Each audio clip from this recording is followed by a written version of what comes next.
The notification lit up my phone at 7 a.m. on Christmas Eve, just as I was pouring my first cup of coffee. It was from my father, Gregory. Just 3 lines that changed my entire life. Emma, we've decided to keep dinner intimate this year. Just me, Caleb, and a few close friends.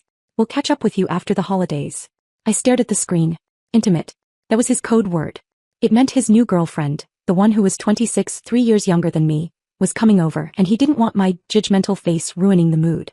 My brother Caleb, the golden child who had never worked a day in his life, would be there. I would not. I didn't cry. I didn't throw the phone. I didn't even type out a response asking why. The clarity was instant, cold, and absolute. For 29 years I had been the fixer, the safety net, the one who showed up. Today I was the one they didn't need. I set my coffee down and opened my laptop. My hands were steady. I logged into my bank account, bypassed the savings I'd been building for a decade, and initiated a wire transfer. $650,000. The entire balance. The recipient was the county bank holding the foreclosure title on Blackwood Ridge, the sprawling, beautiful frozen ranch my brother Caleb had tried and failed to buy 3 months ago. He had bragged about it for weeks, claiming it was his destiny, before the financing fell through because, surprisingly, banks don't lend $500,000 to unemployed gamblers. I hit send. The screen flashed, transfer complete. 20 minutes later I was in my truck. I drove right past my childhood home. I saw Dad's car in the driveway. I saw the lights on the Christmas tree I had bought for them last year. I didn't tap the brakes. I kept driving, watching the house disappear in my rearview mirror until it was just a small, meaningless speck against the snow. I wasn't going to their dinner. I was going to my ranch. Drop a comment and let me know where you're listening from and what time it is for you right now. I'd love to know who's part of our community. Blackwood Ridge wasn't a vacation home. It was a fortress of pine and stone sitting on 600 acres of Wyoming wilderness. When I pulled up the unplowed driveway, the snow was knee-deep. The house looked like a sleeping animal, dark, cold, and imposing. It was exactly what I needed. I stepped out of the truck, the wind cutting through my coat like a knife. My name is Emma. I'm 29 years old. And standing there in the biting wind, looking at a deed with only my name on it, was the first time I felt like a real person, not just an extension of my father's ego. I walked into the living room. It smelled of dust and neglect. Leaning against the stone hearth was a piece of plywood left behind from 3 months ago. Painted in sloppy red letters was Caleb's Lodge, coming soon. My brother had put it there when he was pre-approved for a loan that never existed. He had claimed the space before paying a dime, already visualizing the parties he would throw. I didn't toss it in the trash. I broke it over my knee. The sound cracked through the empty house like a gunshot. I threw the splintered wood into the fireplace and lit the first match. I watched his delusion turn into ash. It was the warmest the house had felt all day. My phone buzzed in my pocket. It was probably Dad, realizing I wasn't coming to fix the turkey or smooth over the tension with his mistress. It was probably Caleb asking if I had brought his gifts. I didn't look. I went into the settings and started blocking.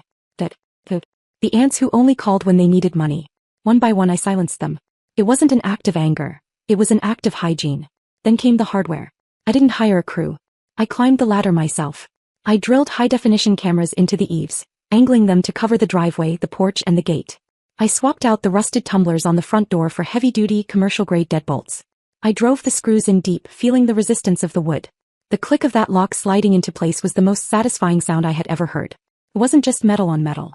It was the sound of a boundary that couldn't be argued with. That night, the wind howled against the windows trying to get in. But for the first time in my life, the cold stayed outside. I sat on the floor, wrapped in a blanket, listening to the absolute silence. It didn't feel lonely. It felt like ownership. They thought they had exiled me to the cold.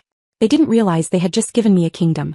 The next morning, I stood in my kitchen, the winter sun streaming across the scarred wooden floorboards. The silence was still heavy, but now, in the daylight, the weight of what I had done started to settle. I had spent $650,000 in cash. Liquidated everything. My retirement, my emergency fund, the escape fund, I'd started building the day I turned 18. It sounds reckless. But I don't do reckless. I do math. My name is Emma, and I am a forensic accountant. People think that means I just look at spreadsheets all day. What I actually do is track stolen money for federal agencies. I find the shell companies cartels use to buy racehorses. I find the offshore accounts where CEOs hide their bonuses before declaring bankruptcy. I spend my life looking at numbers and seeing the ghosts of greed hiding behind them. But for all my training, I had been blind to the theft happening under my own roof. I opened my laptop on the kitchen counter and pulled up the spreadsheet I had named Family Expenses. It was a document I had never shown anyone. Line by line, it told a story of 29 years of robbery. There was the $50,000 I loaned Dad when his business was failing, a loan that became a gift the moment I signed the check. There was the $12,000 for Caleb's medical bills, that I later found out was actually a settlement for a bar fight he started. Then there was the big one. $200,000. 3 years ago, Caleb had gotten into debt with people who didn't send late notices. They sent men with baseball bats. Dad had called me in a panic, weeping, saying they were going to kill his son. He didn't have the money. He begged me to save my brother. So I did. I liquidated my portfolio.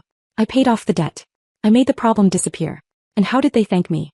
Dad bought Caleb a new truck a month later. Caleb told the family he had negotiated his way out of trouble. I became invisible again. Buying this ranch wasn't an impulse purchase. It was asset protection. I knew Dad was running out of liquidity. I knew Caleb was gambling again. I knew it was only a matter of time before they came for my grandmother's trust, the one fund I had managed to keep legally separate from them. If I hadn't spent that money on real estate in my name, Gregory would have guilt, bullied, or stolen it from me within 6 months. I looked out the window at the endless white fields. This land wasn't just dirt and snow. It was a vault. I had turned my liquid cash into solid earth, the one thing they couldn't wheedle out of me with a sob story. They thought I bought it to be petty. They didn't realize I bought it to stop the bleeding. I closed the laptop. The ledger was balanced. Now I just had to wait for them to realize the bank was closed. 3 weeks of silence followed. It was the heavy, suffocating kind of silence that happens before a storm breaks. I spent those days working remotely, auditing a shell corporation in the Caymans from my living room, watching the snow pile up against the fence line. I knew they were coming. Men like my father don't accept rejection. They treat it like a negotiating tactic. It happened on a Tuesday afternoon. I was sitting in the dark, the only light coming from my laptop screen, when the ground vibrated. A heavy diesel engine. I didn't get up to look out the window. I didn't need to. I picked up my iPad and tapped the security app. On the screen, a black heavy-duty pickup truck crunched up my driveway. It wasn't Dad's sedan. It was a rental. They parked right at the front porch. Dad stepped out first, wearing his business owner coat, the one he wore when he wanted to intimidate a subcontractor. Then came Caleb, looking around with a proprietary smirk, kicking the snow off his boots like he was already home. And finally, a third man, slick hair, cheap suit, holding a clipboard. A realtor. They weren't here to talk. They were here to list the property.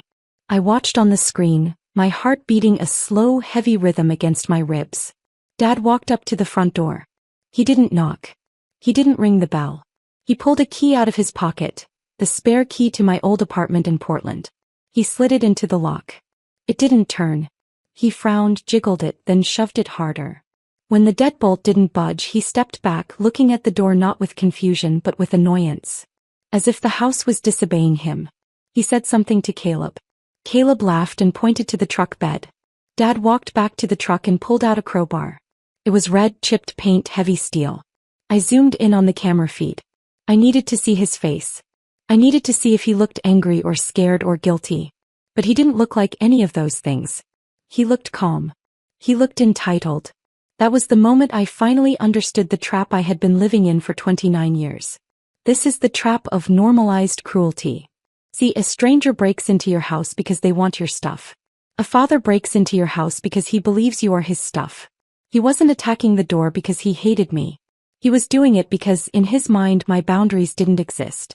He truly believed that my money, my name, and my home were just extensions of him. He wasn't committing a crime in his eyes, he was just correcting an error. He was opening a door that had no right to be closed to him. It was a level of dehumanization so deep it looked casual. He wedged the flat end of the crowbar into the seam of the door frame. The sound of splintering would echoed through the house, louder than I expected. The realtor took a nervous step back, looking at his clipboard, but he didn't stop them. He probably thought this was just a lockout situation. Crunch. Dad put his weight into it. The heavy-duty screws I had installed groaned, fighting against the leverage, but wood is only wood. With a final, sickening pop, the frame gave way. The door swung open. Dad didn't hesitate. He stepped over the threshold of my home, crowbar in hand, wiping his boots on my rug. I sat in the dark of the kitchen 30 feet away, watching them enter the foyer. I didn't scream. I didn't run. I just saved the video file. I stayed in the shadows of the kitchen hallway, phone raised, recording every second. They moved with the efficiency of thieves who believe they have a moral right to the loot. Caleb walked over to my couch, the leather sectional I had bought with my first big bonus, and kicked it. "We can get maybe $500 for this," he said, his voice echoing in the empty foyer. He pulled a sheet of neon orange stickers from his pocket. Garage sale stickers. He slapped one onto my coffee table. Dad was already on his phone, pacing my living room. "Yeah, the listing goes live in an hour. Cash offers only. We need a quick close." He paused, looking around my home with a sneer. "Clean it out. Anything personal goes in the dumpster. We need this place to look like a blank slate. They weren't just trespassing. They were erasing me. They were stripping the house down to its bones so they could sell the carcass to cover a gambling debt. I didn't feel fear anymore. I felt the cold, hard click of a trap springing shut. I looked down at my phone. The security app had a big red button labeled Panic. It wasn't connected to a call center in Arizona. It was wired directly to a silent relay I had set up with the county dispatch. I waited until Caleb picked up a vase my mother had given me, one of the few things I had left of hers, and tossed it carelessly onto a pile of junk. I pressed the button. There was no siren. No bells. Just light. 8 high-intensity halogen floodlights, mounted along the perimeter of the driveway and the porch, slammed on simultaneously. The sudden brilliance turned the snowy night into a blinding white noon. Dad flinched, throwing his arm up to shield his eyes.